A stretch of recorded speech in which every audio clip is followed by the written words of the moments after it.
នេះជាពរជ័យនៃការនេសាទដោយឧស្សាហ៍ព្យាយាម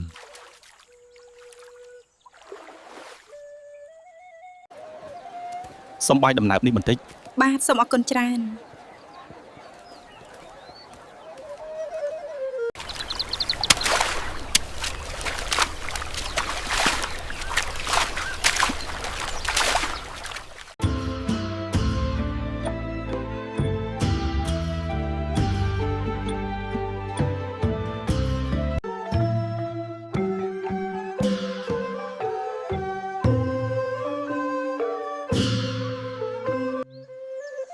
អម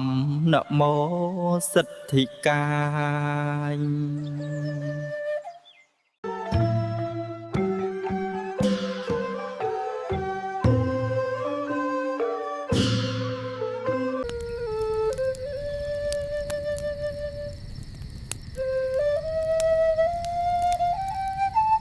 The king is sending men. They will help our village.